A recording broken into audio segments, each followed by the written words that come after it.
और जब भी सब बहुत बड़े नुकसानी में थे और सब लोग 40% रिस्क में थे, कोई 60% रिस्क में था, किसी का तो सुपड़ा साफ हो गया, समझो 100% लॉस में आ गया, वो 30% रिस्क में निकल गया वो, या उसने 10% रिस्क पे वो मार्केट से बाहर निकल गया। क्या होगा पूरा स्ट्रैटेजी हमारा? स्टॉक मार्केट में ट्रेडिंग करना सिंपल वे में सबसे टफ है। तो अगर आपके पास माइंडसेट नहीं है तो आप स्ट्रैटेजी को यूज करने का तो छोड़ ही दो। क्रॉसओवर हुआ, मैंने एंट्री की, Yes. इमीडिएट एग्जिट आ गया। यस, तो यहाँ पे इतने मूवमेंट में आपका नुकसान हो गया। आपने दिन रात एक करके उस स्ट्रेटजी के पीछे इतने ऑब्जर्वेशंस डाले, हजारों ट्रेड के जर्नल आपके पास है, आपने उतने सारे ट्रेड्स का नोट डाउन किया हुआ है, आपके उतने सारे एक्सेल भरे हुए हैं, उसके बाद में किसी चीज का कन्विक्शन आता है। देखो यहाँ पे क्रॉसओवर नहीं हुआ है, ये वाले पैच पे नहीं हुआ, भले ये गैप आया, लेकिन आप निकलोगे नहीं, बिकॉज यहाँ पे क्रॉसओवर नहीं हुआ है, तो you are still in the trade. Strategy किसी का उठा लेना एक अलग बात है, और उसको उठा के इंप्लीमेंट करना सबके बस की बात है। कोई दूसरा उसमें गैन थियरी, रिलेटिव थियरी, कोई भी दूसरा ब्लैक मैजिक कुछ नहीं है। तो माइंडसेट का जो लेवल है वो कैसे आता है आपके पास?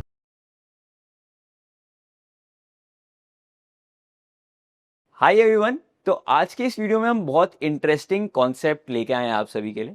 आप सभी ने फिबोनाची के बारे में तो बहुत बार पढ़ा होगा, एंड इनफैक्ट मूविंग एवरेजेस के बारे में भी बहुत पढ़ा होगा, जहां पर हम ईएमएस के बारे में भी डिस्कस कर चुके हैं कि एक्सपोनेंशियल मूविंग एवरेजेस एमएस से थोड़ा फास्ट होते हैं, बेटर सिग्नल जनरेट करते हैं, फास्टर एंट्री एग्जिट देते हैं। तो आज के इस वीडियो में हमने फिबोनाची नंबर्स को और ईएमए को कंबाइन कर दिया है, एंड उसको कंबाइन करके एक इंटरेस्टिंग स्ट्रैटेजी क्रिएट की है, जिसको हम बैक टेस्ट भी करेंगे। आप सभी के बहुत सारे कमेंट्स होते हैं कि बैक टेस्ट करके बताओ इसका रिजल्ट क्या आया है, रियलिटी मार्केट में कुछ काम नहीं करता है। तो हम आप सभी के सारे कमेंट्स पढ़ते हैं एंड उसके ऊपर इम्प्लीमेंट करते हैं चीज़ें, हम हमारे वीडियोस कैसे बेटर कर सकते हैं आप सभी की लर्निंग के लिए। तो आज के इस वीडियो में हमारे साथ है संकेत सर। Welcome sir. आपके पॉडकास्ट पे बहुत ज़्यादा प्यार मिला है हमें, हमारे ऑडियंस का, तो और उन्हें आपसे और भी सारी चीज़ें सीखनी है। तो इसके लिए आज हम आपके साथ ईएमए प्लस फिबोनाची का कॉन्सेप्ट समझेंगे। तो सर बेसिकली पूरा कॉन्सेप्ट क्या है, कैसे हम देखेंगे ट्रेड्स, क्या होगा पूरा स्ट्रैटेजी हमारा? सो यस, तो ये जो ईएमएस वाला जो कंसेप्ट है उसमें हम बेसिकली फिबोनाची नंबर से डिराइव्ड हुए जो नंबर्स है उसमें से हम वो नंबर्स हम ईएमएस को देने वाले हैं। ओके। और स्ट्रैटेजी का जो पूरा फोकस है वो अगेन स्विंग साइड पे है, क्योंकि हम पूरी स्विंग की सीरीज ही अभी कैप्चर कर रहे, तो स्विंग के हम लोग बात करेंगे। और ये सिस्टम का भी rule is very very simple. This is a cross over based strategy. Moving average cross over बहुत काफी सालों से यूज होते आ रहे हैं। ओके। इनफैक्ट एल्गोरिथम्स जो बनते हैं, जो डिजाइन होते हैं, उसमें बहुत सारे एल्गोरिथम्स में moving average is one of the very primary component. अगर आप इंस्टीट्यूशंस के कोई एल्गोरिथम देखोगे या तो टेक्निकल बेसिस में ट्रेंड लाइन के अलावा मूविंग एवरेज को ट्रेंड लाइन के ऐसे देखे जाता है, और मूविंग एवरेज को उतना हेवीली यूज किया जाता है। तो हम लोग उसमें से ही मूविंग एवरेज के दो ऐसे कंसेप्ट, दो ऐसे पैरामीटर्स देने वाले जिससे हमें मार्केट में एक डिफरेंट एज मिले स्विंग ट्रेडिंग में। तो क्रॉस ओवर वाली सिस्टम है, तो एकदम सिंपल वे में स्टार्ट कर दें। हाँ, तो सर हमारे पास हर लेवल के ट्रेडर्स देख रहे होंगे ये वीडियो, तो थोड़ा सा ब्रेक डाउन भी करते जाते हैं। तो फिबोनाची एज अ कॉन्सेप्ट में बेसिकली होता है कि दो तीन जो नंबर्स होते हैं, जो रेशियोज होते हैं, बहुत ही सिग्निफिकेंट होते हैं, जिधर जहाँ पे हमें यूजुअली रिवर्सल्स देखने को मिलते हैं या वहाँ से ट्रेंड चेंज देखने को मिलता है। तो हमने वो फिबोनाची को कॉन्सेप्ट एंड मूविंग एवरेजेस का क्रॉस ओवर का कॉन्सेप्ट बहुत ज़्यादा फेमस है स्ट्रैटेजी वाइज। तो उसमें क्रॉस ओवर्स, जब वो नंबर हम ईएमएस को देंगे, उधर क्रॉस ओवर होगा, उसके बेसिस पे हमारा buy and sell signal generate होगा।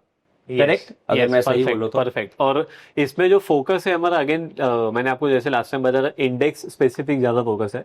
और जो इंडेक्स है उसका प्राइमरी जो फेज होता है वो हमेशा ग्रोथ के टुवर्ड्स जाता है। तो हम लोग इस वाले स्ट्रैटेजी में will only do long, because वो फेवर लॉन्ग साइड पे ज्यादा करता है। तो हम लोग मार्केट में फंडामेंटली अगर हम सही करेक्ट डायरेक्शन पहले पकड़ ले और उसका जो बेसिक प्रेमिस है उसको अगर हम समझ ले और उसके ऊपर अगर हम स्ट्रैटेजी बनाए, तो चांसेस बहुत हाई है कि हमें रिटर्न थोड़ा स्टेबल तरीके से और स्मूथ तरीके से मिल सकता है।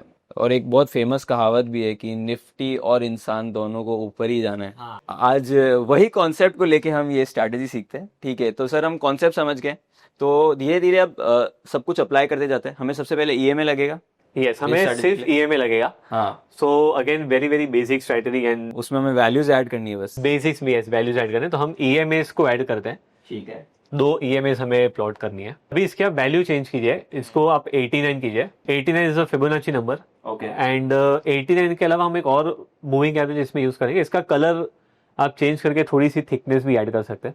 सो आई थिंक एक कलर हम लोग ब्लू रखते हैं, कोई प्रॉब्लम नहीं है। और दूसरे का जो कलर है उसको हम दूसरा जो EM है उसको 144 कर रहे हैं। सो 89 प्लस उसका जो प्रीसीडिंग फिबोनाची नंबर है 55, ठीक है। सो 89 और 55 का होता है 144। और इसका कलर हम कोई भी मरून या pink, I think anything is okay, जो विजिबल आई थिंक ये ज़्यादा बेटर रहेगा। इसकी थिकनेस भी ऐड कर लेते हैं। सो ये दो हमने मूविंग एवरेज अभी प्लॉट किया है। 60 मिनट्स का चार्ट है, तो 60 मिनट हमें स्विंग में बहुत ज़्यादा लंबा टाइम रुकना भी नहीं पड़ता है। स्विंग का काम ही पर्टिकुलरली ये है कि आपको अगर कोई भी ऐसी मूव कैप्चर करनी है जिसमें आपको पोजीशंस मेंटेन करनी है 1 हफ्ते से ज़्यादा, और 2 हफ्ता या 3 हफ्ता उसके सराउंडिंग अगर आपको पोजीशन चाहिए, तो लोग नॉर्मली स्विंग में जाते हैं। स्विंग ऐसा टाइप ऑफ ट्रेनिंग है जिसमें आपको फुल टाइम स्क्रीन के सामने बैठने की ज़रूरत वैसे नहीं पड़ती है। आप आपका जॉब या बिजनेस कर रहे हो और साथ में आपको अगर दिन में 3-4 बार मार्केट को देखने का चांस मिल जाता है, तो you can easily do swing trading. Specially ये वाली जो मेथड है मैं आपको जो बताऊं, इस वाली मेथड को आप फिर बाद में आगे जाके अलर्ट बेस में भी कर सकते हो। सो आप अगर आपका काम कर रहे हो तो अगर सिग्नल आता है तो अलर्ट ऑटोमेटिकली ट्रेडिंग को दे देता है, वो फीचर उसमें ऑलरेडी है। ठीक है। सो सिस्टम का प्रेमिस वेरी सिंपल।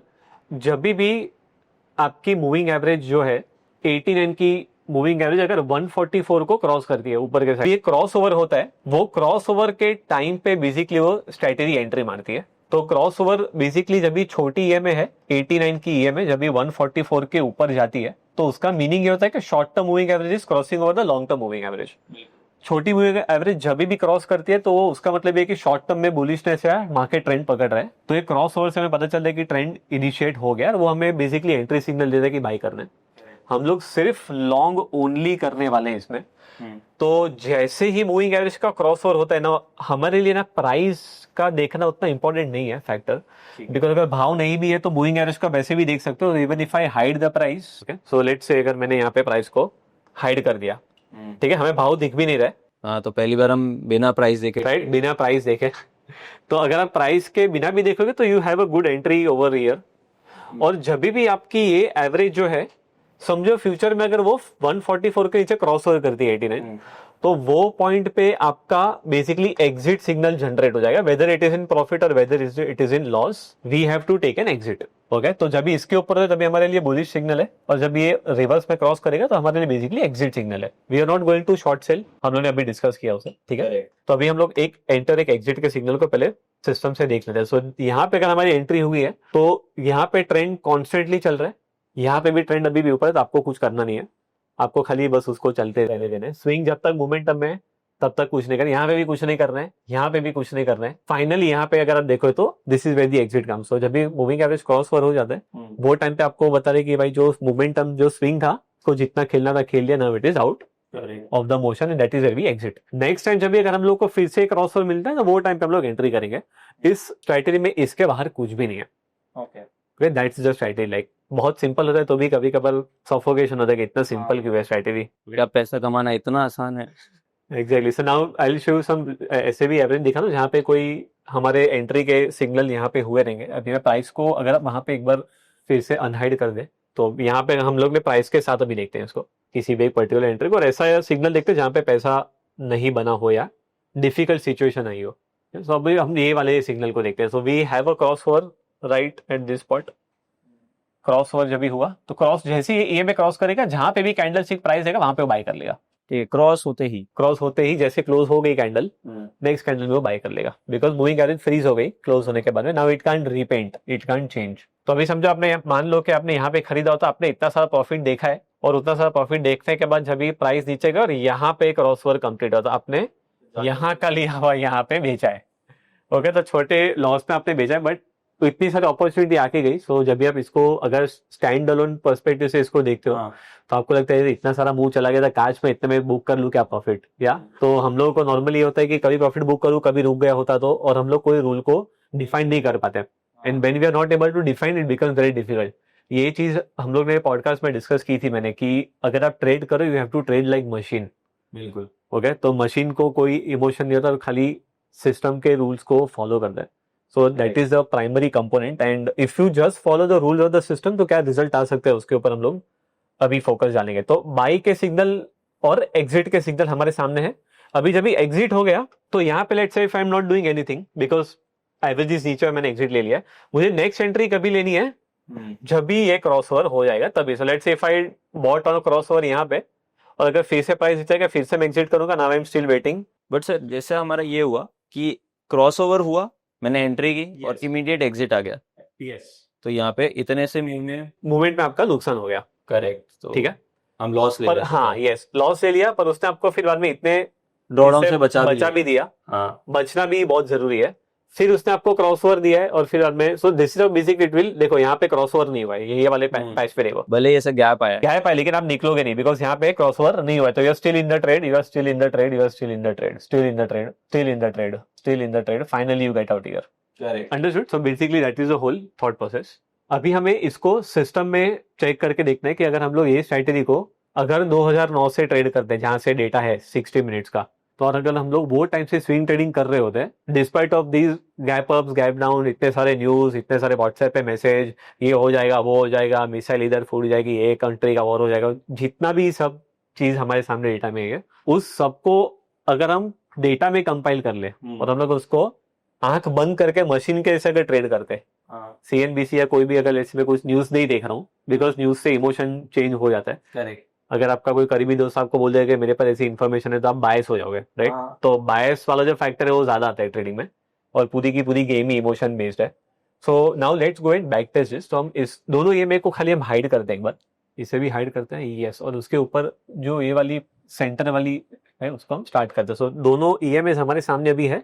मैं आपको एक एग्जांपल दिखाता हूँ कि स्ट्रैटेजी ने देखो बाई सिग्नल जनरेट किया, पहले ये देख लो, जैसे ही EMA क्रॉस हुआ बाई, ओके, उसके बाद जब भी EMA को उसने नीचे के साइड में क्रॉस किया फ्यूचर में, वहां पे भी गॉट एन एग्जिट, स्ट्रैटेजी ने परफेक्ट पकड़ा है, एग्जिट क्रॉसओवर पे मींस एंट्री और एग्जिट ऐसे वो ले रहा है, तो वो डिफाइन सही से हो गया है, सिस्टम समझ चुका है कि कैसे एंट्री एग्जिट लेनी है।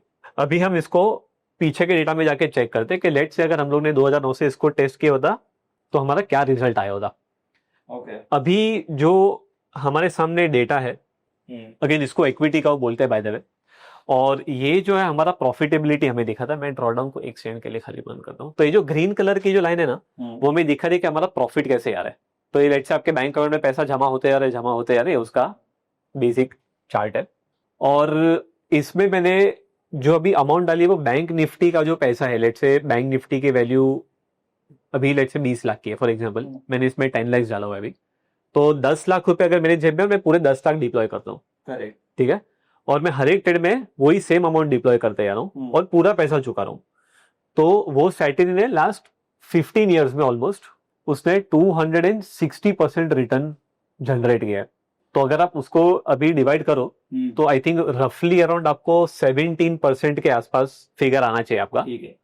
और अगर आप बैंक निफ्टी का लास्ट 15 साल का CAGR निकालते हो तो उसकी जो CAGR है वो ऑलमोस्ट 10.75-11% के आसपास है, मीन्स विदाउट या उसके कुछ आसपास है। तो हम लोग ने काफी अच्छे तरीके से CAGR को आउट परफॉर्म किया है, correct, that is the first part. And एक हो गया कि CAGR हमारा 11% है या 11.5% वॉट, और उसके सामने हमारी जो रिटर्न है वो समझो 17% के आसपास है। तो it looks like a very nominal difference के खाली बस 5% ही एक्स्ट्रा है, देखने में ऐसे लगता है, बट उसको हमें दूसरे ब्रॉड मैट्रिक से भी देखना चाहिए। तो पहली बात तो मैं आपको बताऊं कि अगर हम कोई भी सिस्टम को या स्ट्रैटेजी को मैं देखता हूं तो 95% लोगों के स्ट्रैटेजी में तो ये सीन होता है कि लोग 0 तक भी नहीं रह पाते, नो प्रॉफिट नो लॉस तक भी नहीं आ पाते, नॉर्मली लोग नेगेटिव में रहते हैं, ठीक है। अगर समझो आप पॉजिटिव में भी हो, और अगर आप पॉजिटिव में रह गए ना, means you are amongst the top 5% people in the world, okay. तो समझो आपने अगर बैंक निफ्टी या कुछ, एक तो बैंक निफ्टी वैसे भी एकदम वॉलेटाइल चीज ये है, ओके। तो अगर लेट्स से आपने बैंक निफ्टी के 11% के या जो भी 11.5% है उसके सामने अगर आपने उतना भी रिटर्न निकाला था, still it was better because you survive the market for 15 years, which is practically extremely difficult. लोग 3 साल 2 साल में तो साफ हो जाते हैं, 15 साल आपने उस सिस्टम पे आप रहे हो, टिके हो मार्केट में, वो सबसे बड़ी बात है। दूसरी बात यह है कि आपने उस मार्केट को आउट परफॉर्म किया, being Covid coming into picture, फिर उसके बाद में नोटबंदी आ गया, फिर उसके बाद में सर्जिकल स्ट्राइक था, उसके पहले 2015 का क्रैश था। तो there are multiple crashes in the market, और वो मल्टीपल क्रैश के बाद में इसमें आप वो भी देख लो, टैरिफ का फॉल जो अभी था, फिर उसके पहले इजराइल का जो वॉर हुआ था उसका फॉल था, फिर उसके पहले ये यूक्रेन का था। So there are many instances जो मार्केट में हो, उसके बाद भी स्ट्रैटेजी ने प्रॉफिट दिया है। 15 साल में आई थिंक हमने सब कुछ ही देख लिया। लेमन क्राइसिस भी आ गया होगा उसमें। हाँ, सो लेमन हैपेंड इन 2008 में हुआ था वो, दिस इज लाइक 2009। तो वॉर्स अच्छी खासी कवर हो गई हैं। 2018 का भी आ गया होगा। और एक्चुअली अगर हम देखें ना 2008 का क्रैश जो है वैसे ही इंटेंसिटी का क्रैश या उससे थोड़ा और फास्ट इंटेंसिटी का क्रैश था कोविड। कोविड सबसे फास्टेस्ट स्पीड में था वो। हाँ, ऑफ कोर्स लार्जर क्रैश 2008 है, लेकिन स्पीड जो था वो कोविड का भी बहुत फास्ट था, लेकिन Correct. इतना फास्ट गिरा कि लोगों को सोचने का टाइम नहीं मिला था कोविड के टाइम में। तो हम वो भी देखेंगे इस स्ट्रेटेजी ने तब क्या किया था, कैसे हाँ यस, वो भी हम लोग डेफिनेटली वो भी एक्साइटिंग होगा देखने के लिए कि स्ट्रैटेजी ने हम लोग कोई कहाँ पे एग्जिट दिया और क्या व्यू आया।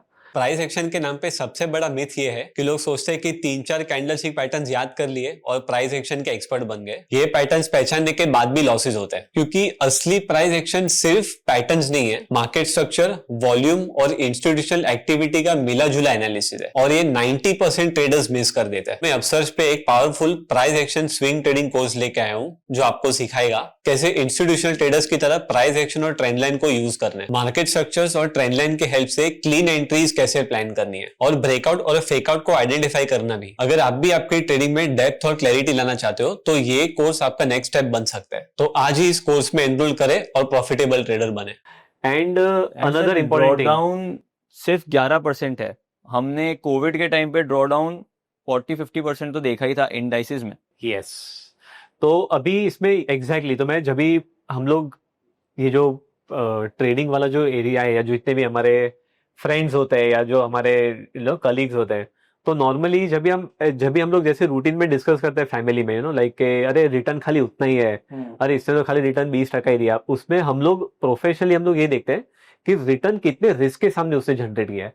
सो बेसिकली जो रिस्क वाला जो पार्ट है, there are total 3 tiers of traders. अगर मैं आपको इसको थोड़ा सा शॉर्ट में बताऊं, ये वाले जो रिस्क वाली पार्ट है ना, ये बहुत इंपॉर्टेंट है। उसको हम लोग बहुत हल्के में लेते हैं, बेसिकली हम लोग उसको इग्नोर ही करते हैं, because all we want to see is always the return part. Correct. तो हम लोग बोलते हैं कितना रिटर्न आया बस खत्म, फिर बाद में हम ये नहीं देखते कि डाउन साइड क्या है। डाउन साइड को भी उतना ही सही से समझना बहुत इंपॉर्टेंट है। तो ये जो पूरा अगर आप पिरामिड देखोगे ना, तो इसमें अगर ये 3 जो लेवल्स है, सो पहले लेवल पे जो नॉर्मली जो पर्सन होता है ना, वो नॉर्मली ना PNL का बात करता है। ही नॉर्मली लुक्स लाइक कि आज मुझे ना 2000 रुपया मिला, अरे आज 5000 रुपया गया, अरे कल है ना 15000 रुपया आ गया। तो प्रॉफिट और लॉस के इसमें नॉर्मली हमेशा इन्वॉल्व रहता है, और उसकी जो थॉट प्रोसेस है वो उसके सराउंडिंग घूमती रहती है। So they only talk profit and loss.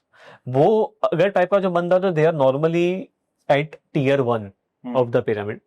जो थोड़ा एक्सपीरियंस ट्रेडर होता है, जो थोड़े साल मार्केट में निकलता है, और जब भी वो सेकंड लेवल पे होता है, तो वो नॉर्मली ये लेवल के जो पर्सन होते हैं, they normally talk about risk management, in the sense कि जब भी कोविड जैसा क्रैश जब भी मार्केट में आया और जब भी सब बहुत बड़े नुकसानी में थे और सब लोग 40% रिस्क में थे, कोई 60% रिस्क में था, किसी का तो सुपड़ा साफ हो गया, समझो 100% लॉस में आ गया वो, ठीक है। वो टाइम पे ये बंदे ने समझो 30% रिस्क में निकल गया वो, या उसने 10% रिस्क में वो मार्केट से बाहर निकल गया।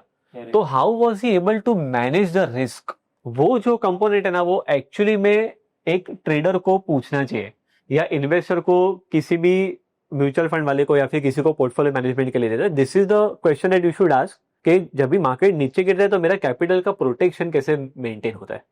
ये नॉर्मली लेवल 1 वाले टियर पे लोग नहीं सोच पाते। लेवल 2 का बंदा ये रिस्क मैनेजमेंट पे वो ज्यादा फोकस करता है, because he is went through this level ना, वो ये दुनिया देख के थोड़ा मैच्योरिटी लेवल पे आके अभी बैठा है, और वो लोग रिस्क को कैसे मेजर किया, वहां पे उसके सिस्टम ने कैसे बिहेव किया, उसके ऊपर ध्यान देते। Then is the last tier where people normally talk about psychology. Psychology का मतलब यह है कि मेरे ट्रेडिंग के टाइम पे जब भी मुझे नुकसान हुआ, समझो मुझे आज तक अभी 10% से ज्यादा नुकसान ही नहीं हुए, बट ये टाइम मुझे समझो 30% नुकसान हो गया, और मैंने मेरे कैपिटल पे समझो कोई भी सब्सटेंशियल लॉस अगर कर दिया, उसके बाद नेक्स्ट डे मेरा माइंडसेट कैसा मेंटेन था कि अगले दिन still I was able to come to the market and take the trade. उसके लिए आपको ऐसे मेंटालिटी चाहिए। तो then it is like people ask traders के, अच्छा what was your mindset that when you were trading a series of loss, let's say मैंने trade किया, स्टॉप लॉस हिट हुआ, फिर एक ट्रेड किया, स्टॉप लॉस हिट हुआ, फिर एक किया स्टॉप लॉस, फिर किया स्टॉप लॉस, फिर किया स्टॉप लॉस, फिर किया stop loss. So how many people has this capacity to see and still take a next day trade के, फिर से मैं वही ट्रेड मारेगा, वही सिस्टम को मैं फॉलो करेगा? वो कितने लोग कर सकते हैं? ये 3rd टियर वाले फुल टाइम ट्रेडर्स होंगे, एंड इनका जो डिप्लॉयड कैपिटल होगा वो करोड़ों में होगा। तो जब करोड़ों का में जब लॉस देखते हैं तब लाखों का लॉस डेली देखते हैं। तो जब 1-2 हफ्ता या 1 महीना का भी लॉस देखने के बाद भी अगर ट्रेड करने आ रहे हो तो सही में बहुत ज्यादा गट्स लगते हैं। यस, तो दैट लेवल 3 ट्रेडर्स तो बेसिकली कैसा है कि इवन अगर मैं अमाउंट को एक साइड के लिए अगर छोड़ दूं, तो अगर ये मेरे पॉडकास्ट में मैंने ये चीज बताई भी थी, डिस्कस भी की थी कि कंफर्ट आपका क्या है। Correct. Right, so even let's say for me, let's say 5 lakh rupees का अगर मेरा इंट्राडे लॉस हो गया, शायद से मुझे कुछ फर्क नहीं पड़ेगा, फॉर एग्जाम्पल, ठीक है। बट वही समझो अगर किसी बंदे के लिए इंट्राडे में 5 करोड़ का लॉस होगा ना, तो उसको फर्क नहीं पड़ेगा। And there will be a person जिसका दिन में 5,000 गया ना, तो उसको डिप्रेशन में चले जाएगा वो, बराबर। तो किसी के लिए वो 5,000 रुपया 5 लाख के बराबर है, और किसी के लिए वो 5 करोड़ 5 लाख के बराबर है। एक एग्जाम्पल लाइक यू नो के 5 पड़ गया ना, ठीक है, सो जा आराम से। So even after let's say if you are at 5,000 rupees वाला level, still do you have the mindset to continue. Correct. आपको आपके सिस्टम पे कन्विक्शन कितना है, राइट। सो 3 ट्रेड नहीं चल रहे, हम लोग अरे वो बकवास है, अरे उसका स्ट्रेटजी फालतू है, अरे उसको कुछ नहीं आता है। सो जब भी हम लोग यूट्यूब में कमेंट्स देखते हैं या whenever I see and you know I notice इसके there are so many comments करे वो फालतू स्ट्रेटजी, अरे उसमें ऐसा है वैसा है, but you don't have the mindset only. तो अगर आपके पास माइंडसेट नहीं है तो आप स्ट्रेटजी को यूज करने का तो छोड़ ही दो। तो माइंडसेट का जो लेवल है वो कैसे आता है आपके पास, because once you have thoroughly tested, once you have worked, आपने दिन रात एक करके उस स्ट्रेटजी के पीछे इतने ऑब्जर्वेशंस डाले, हजारों ट्रेड के जर्नल आपके पास है, आपने उतने सारे ट्रेड्स का नोट डाउन किया हुआ है, आपके उतने सारे एक्सेल भरे हुए हैं, उसके बाद में किसी चीज का कन्विक्शन आता है। If you just go and grab the strategy, then it is very difficult to ideate the same thing while you are trading. Strategy किसी का उठा लेना एक अलग बात है, और उसको उठा के इम्प्लीमेंट करना सबके बस की बात नहीं है। तो again coming back to the podcast, जो मैंने बोला था कि रिचर्ड डेनिस ने बोला था कि मैं मेरा रूल पूरा है ना हाईवे पे बोर्ड पे लगा देता हूँ, और वो सेम स्ट्रेटजी अगर कोई ट्रेड करके बता दे तो मैं मान जाऊँ। So the reason is this third level, that if you are not on the third level, you will not be able to understand only के साइकोलॉजी क्या है वो स्ट्रेटजी को यूज करने का। And based on that we think कि अगर ये इस टाइप का साइकोलॉजी है, अभी लेट्स से धोनी है और मुझे धोनी के साथ खेलना है और मुझे 10 बॉल में 30 रन मारना है, तो अगर मैं वो माइंडसेट का बंदा नहीं हूं, then I should not come 7 down. तो मुझे धोनी का स्ट्रेटजी नहीं लेना चाहिए। अगर मुझे तो फिर मुझे सचिन का स्ट्रेटजी लेना चाहिए कि भाई मैं ना 10 बॉल में ना 5 रन मार देगा। So if you are trying to do something what he is trying to do and he has practiced but you have not done it, तो for you it's never going to be a successful strategy, भले वो बंदा वही strategy में पैसा बना देगा। सो हम लोग आज का जो टॉपिक डिस्कस करें उसमें मैंने क्यों स्पेसिफिकली बैक टेस्ट पे इतना फोकस रखा है, बिकॉज स्ट्रेटजी तो सब लोग दिखाते, बट स्ट्रेटजी सब लोग जब भी दिखाते हैं उसके बाद में there is no thorough testing, there is no thorough understanding, there is no back data, there is no calculation, there is no risk measurement, there is no profit. तो आपको अगर पता ही नहीं है क्या हो रहा है तो आप उसको कन्विक्शन से यूज कैसे करोगे? सो वो सारे फैक्टर्स आ जाते हैं। So that is the whole probable thing that I look for, इसके मैं जो भी स्ट्रेटजीज यूज करता हूँ या मैं जो भी स्ट्रेटजीज क्रिएट करता हूँ तो उसके पीछे मेरे बहुत सारे मैनर्स होते हैं, और उतने सारे परम्यूटेशन कॉम्बिनेशंस को ट्राई करने के बाद में ऐसे ही 18 साल नहीं गए मार्केट में। सो कहने का मतलब ये है कि वो 18 ईयर्स में जो डेप्थ है, जो अंडरस्टैंडिंग है, कॉम्प्लेक्सिटी को हटा के उसको एकदम सिंपल वे में लेके आना, that is the most difficult part. Stock market में ट्रेडिंग करना सिंपल वे में सबसे टफ है, जैसा आपने बोला था कि मशीन की तरह ट्रेड करें। So you have to make it very simple, like ये और ये खत्म। एंड सर ये तो अभी हमने विदाउट लेवरेज देखा है, एंड बैंक निफ्टी में तो हम लेवरेज के साथ ही ट्रेड करते हैं। यस एग्जैक्टली, वो रिजल्ट पे बात करते हैं अभी लोग। तो अभी जो गेम है वो अभी definitely will move on to that part. So yes, अभी हम लोग इसमें थोड़ी लेवरेज वाला जो कंपोनेंट है वो ऐड करना ही पड़ेगा, because we are trading index, तो फ्यूचर्स में ही जाना पड़ेगा आपको।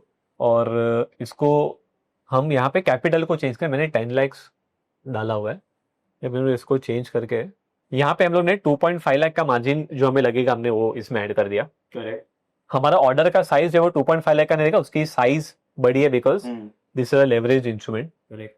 सो we'll have to go with 20 lakh, 20 lakh का वैल्यू पे ट्रेड होगा। हम लोग ने विदाउट लेवरेज भी बीट कर दिया है already, so we are already through. With leverage it will change the result. Futures में कमीशन जो लगता है मैंने वही डाला है 0.03।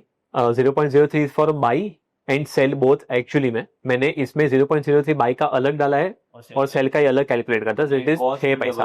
कॉस्ट मैंने डबल लिया है इसमें, ओके, ताकि स्लिपेज और बहुत सारी चीजें रिजल्ट आएगा। यस, मतलब इतना तो बेयर मिनिमम सिस्टम एकदम बायस ना हो जाए कि कॉस्ट के बिना यू नो रिटर्न दिखा रहे। वैसे तो हम लोग ने उसमें वो भी ऐड कर दिया component, and now will press okay. So the result will now change once ये रिफ्रेश हो जाए। रिजल्ट जो है वो 2100%। 2100% ऑलमोस्ट है।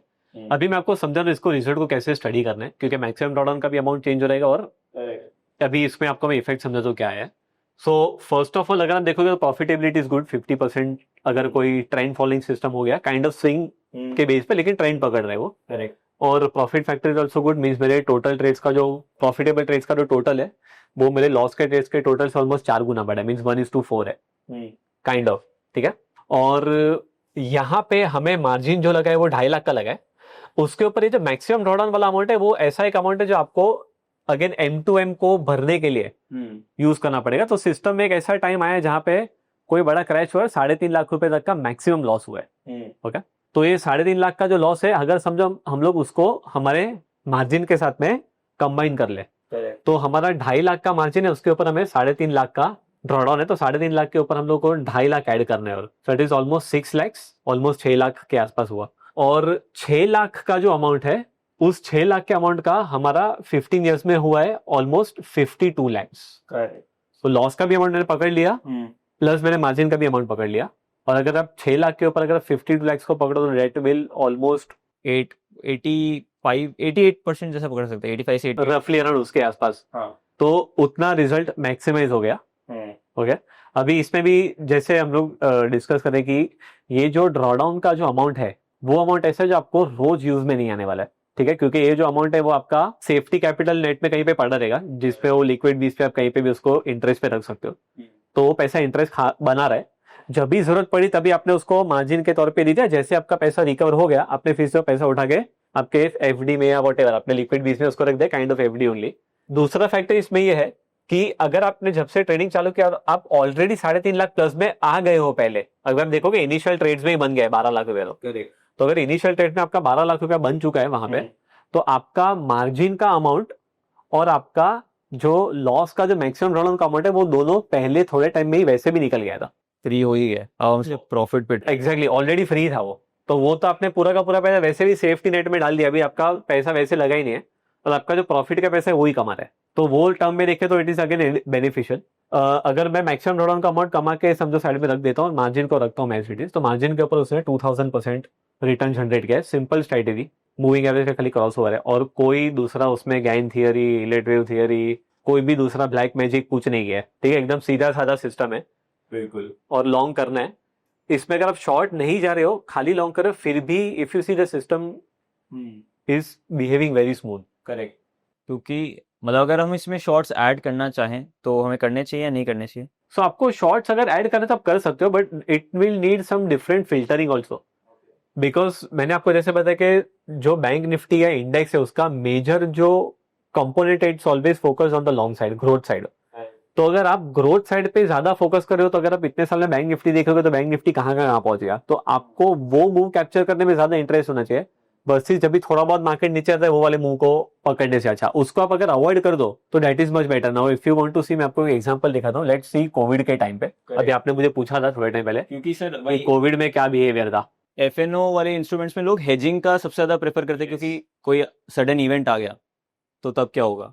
सो सडन इवेंट में अभी हम देखते हैं कि सडन इवेंट में क्या है, तो हम लोग ऑलमोस्ट कोविड के टाइमलाइन पे जाते हैं और हम लोग देखते हैं कि वहां पे स्ट्रैटेजी का बिहेवियर क्या था। कोविड के टाइम पे स्ट्रैटेजी ने आपको यहाँ पे एग्जिट दिया था ऑलमोस्ट टॉप पे, उसके बाद में एक भी लॉन्ग सिग्नल नहीं है, देख लो। सिग्नल ही जनरेट नहीं हुआ उसमें, मतलब इनफैक्ट जैन में ही या फेब के स्टार्ट में मिल गया था।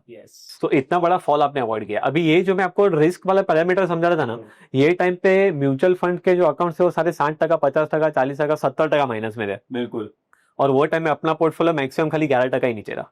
करेक्ट। मुझे एक्जैक्टली पता है ड्रॉडाउन कभी हुआ था, इसमें हुआ था कि पहले वाले में हुआ था, लेकिन let's take the worst case scenario. अगर बाकी लोगों के इक्विटी होल्डिंग में 70-80% साफ हुआ है तो अपने सिस्टम में खाली 10% साफ हुआ है। मतलब मेरा जो सीएजी अगर समझो बैंक निफ्टी के साथ भी रहता, let's say CAG of bank Nifty is 11.7%, my trading profit was also 11.7%, but my risk of downside was only 10%, still my strategy is much better than buy and hold. Correct, और इसने बहुत नीचे ही long generate कर दिया और long generate उसने यहाँ पे किया।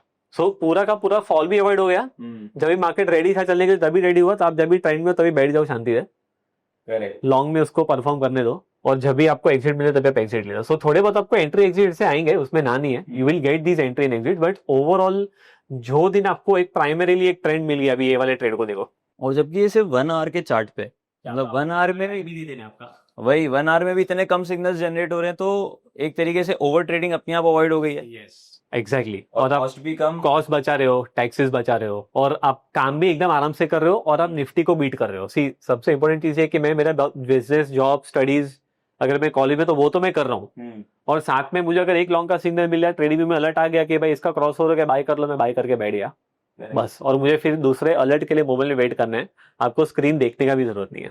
तो आई होप आप सभी को ये स्ट्रैटेजी बहुत इंटरेस्टिंग लगी होगी। तो इस स्ट्रैटेजी का पाइन स्क्रिप्ट हम आप सभी को दे देंगे, लेकिन इतना आसान नहीं रखते हैं उसे, क्योंकि ये स्ट्रैटेजी बहुत इंटरेस्टिंग है। तो मैं कहूंगा कि अगर इस वीडियो पे 6000 लाइक्स आ जाते हैं तो हम इस स्ट्रैटेजी का पाइन स्क्रिप्ट हमारे डिस्क्रिप्शन बॉक्स में ऐड कर देंगे, जो आप सभी के लिए फ्रीली एक्सेसिबल होगा। तो ट्राई करिए कि 6000 लाइक्स का एम जल्दी से जल्दी हो जाए, और जैसे ये एम कंप्लीट होगा हम वहां पर लिंक ऐड कर देंगे। अगर ये स्ट्रैटेजी अच्छी लगी है तो आप अपने दोस्तों के साथ भी इसे शेयर कर सकते हो। एंड वंस आपको ये पाइन स्क्रिप्ट मिल जाती है, आप उसे अलग अलग स्टॉक्स में, जो भी ट्रेंडिंग स्टॉक्स हैं उसमें अप्लाई कर सकते हैं। इनफैक्ट निफ्टी में भी अप्लाई कर सकते हैं, एंड उसके रिजल्ट्स अपने दोस्तों के साथ शेयर कर सकते हैं। आई होप आप सभी को हमारे ये एफर्ट और ये वीडियो पसंद आया होगा। अगर पसंद आया है तो फटाफट से इस चैनल को सब्सक्राइब कर लो, क्योंकि इस चैनल पे बहुत सारा इंटरेस्टिंग ट्रेडिंग रिलेटेड कंटेंट आता रहता है, जो आप सभी की ट्रेडिंग एनहांस करेगा हर वक्त हर समय। तो मिलते हैं अगले वीडियो में, तब तक के लिए कीप लर्निंग।